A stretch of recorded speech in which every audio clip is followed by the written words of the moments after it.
Hi, it's time for another verb of the day. Today's verb is achieve. Let's take a look at some of the definitions or ways that we use this verb. The first way you might hear achieve used is to mean to reach or gain with effort. So, with this particular definition, many times I think of goals, right? So, you're trying to reach or attain a particular goal. Sometimes, though, this first definition might also mean to reach something or gain something with effort and in spite of some difficulties. So, even though there were some challenges, one still reached or achieved a particular thing. A second definition that's very much connected and related here is to successfully bring about a desired objective, level, or result. So sometimes people will talk about this in connection to certifications, other sort of academic levels in certain fields. You may have heard this used in your workplace. You should know that achieve is a regular verb. To make the progressive form, all we need to do is drop the E and then add ing to form achieving. The past tense and participle forms of this verb are made by just adding the letter D because this verb already ends in an E. The base verb, achieve, ends in this voiced V sound. So our past tense ending is going to make a D sound, and we're not adding an extra syllable with that id sound. So your past tense and participle form should sound like this: achieved, achieved. Okay. You'll be happy to know I don't have any additional meanings through phrasal verbs. This will allow us now to practice making sample sentences in the simple past tense and the present perfect. So let's talk about the simple past tense. We use this verb tense to convey that an action was completed at some known time in the past. And this can sometimes be a little confusing because we can also use the present perfect to talk about something that's happened in the past, but that's when it's unknown. So we're not sure if it happened a week ago, a month ago, a year ago. And that's okay in some instances, as we're talking or as we're writing. Exactly when something happened in the past might not be that important. In the simple past tense, you might see time signals like yesterday, last week, maybe a specific year, 2005, something like that. And that would help us know. But not every sentence in the simple past tense is going to have a time signal. And that's because it could be understood as part of a conversation. We know we're talking about a particular time in the past, and so we don't have to keep saying that date or that time. It might also kind of be implied as part of a paragraph or a text that you're reading. Again, we don't have to keep restating the date to make it understood that it's occurring at a known time. So the nice thing about the simple past tense and the affirmative is we just need to use that ed form of the verb. This is true no matter what our subject is. So the verb is going to stay the same. Let's take a look at an example. She achieved her dream of becoming a doctor when she was 40 years old. Okay, so we do have a bit of a time signal. We know how old this person was when they reached or successfully completed this dream. Now let's take a look at a negative simple past tense sentence. Here, the structure is going to be did not and then the base verb. So we're not using that ed form in the negative. And I'll note that some people will use the contraction didn't. As you speak and as you write, you are not required to use that. In fact, a lot of students say it feels easier to say did not and then a base verb versus didn't and the base verb. So people will understand you with whichever form you use. I think that's the important thing to know. So now let's look at another example, this negative simple past tense.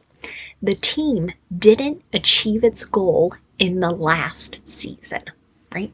So I think it's really common to see this verb achieve used in conjunction with goals.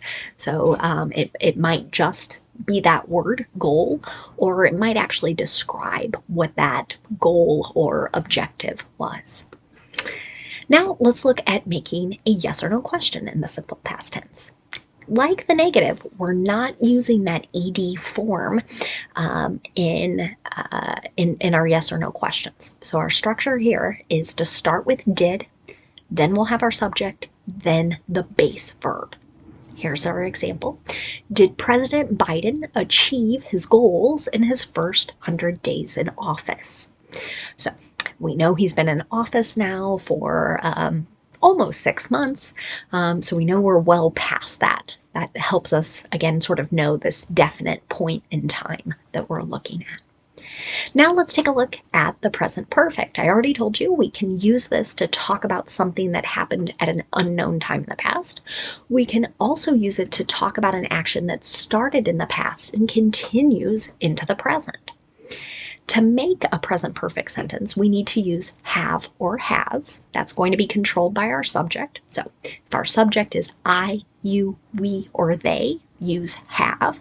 If the subject is he, she, or it, use has. And then after have or has, use the participle form of the verb. And again, here, it's the same thing as the past tense. Let's look at our affirmative example. The company has achieved its most profitable year in company history, right? So this might be kind of that idea of reaching a particular level, right? There, if you look at their profits, the money they have earned, this is a new level, a very high level. Now let's look at a negative present perfect sentence. To do this, we need to insert not after have or has. And again, you might hear the contractions haven't or hasn't. We haven't achieved herd immunity yet. So it's possible you've heard this phrase used in news articles or reports that are on the radio or television, kind of this idea of if enough of the population gets a vaccination, then the coronavirus, COVID-19, will not be able to spread as easily and as from person to person. So eventually it will sort of go away because it just can't be passed and continued to be passed on to different people. But we've started our vaccinations, right? Some began in December. Many people have been getting them. We're still not to that point, though, where enough people have them to make us all safer and healthier. Lastly, let's look at our yes or no question here in the present perfect. We start with have or has, then we have our subject, and then the participle form of the verb. Has he achieved stardom? Stardom might be a new word for you. For that, I would say think of being famous, that idea. So has he reached a level where many people know him, know his work, etc. Okay, now after our verb practice, we can spend a little time looking at words that are related to our verb of the day, achieve. The first word we're going to look at is the noun achievement. This is something that's been done successfully, or even the process of achieving something. Let's look at an example of how you might hear this word used in a sentence. She received a Lifetime Achievement Award from the State Association. So here the sentence is rather vague, so we don't know exactly maybe what her profession is, but many professions have special awards for people who've done a lot of good work in their field, and usually over the course of a long career. So you might hear that in a variety of settings, a lifetime achievement. So just meaning they have been very successful throughout their working career. Another word you might hear is the noun achiever. Hopefully that suffix er is telling you a person who, always think of that, a person who achieves a specified level of success. Here's an example of how you might hear it used in a sentence. These students have always been high achievers. So their specified level of success is something that is quite high. This is certainly said in a complimentary way. The students have been high achievers. Another word you might hear is the adjective achievable. Hopefully that suffix, able. You're thinking able to be brought about or reached successfully. You might hear someone ask the question, is this an achievable goal? Right? So if I said, I have this goal, I want to learn French, I want to learn another language, right? If I practice and take steps, that might I might be able to be successful with that goal. But if I told you I want to learn 50 languages, right? That's a lot. Is it likely that I'll be able to reach success? Probably not. So that connects to our next word, which is also an adjective, unachievable. So here we've added the prefix un, and hopefully you're thinking not with that, un, not. So not achievable or too difficult to be achieved. So in my example there, I would say setting a goal of I'm going to learn 50 languages is likely unachievable, especially considering my age.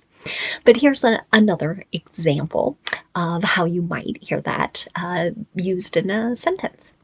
Western beauty standards are unachievable. So I feel like this is something I've seen in different articles, and maybe you see in social media as well. What is considered beautiful for many people. Their bodies just aren't made to look a particular way or one way, right? So I hope this video has been helpful in your understanding of the verb achieve and some of related words. I really appreciate you watching, and I hope you have a great day.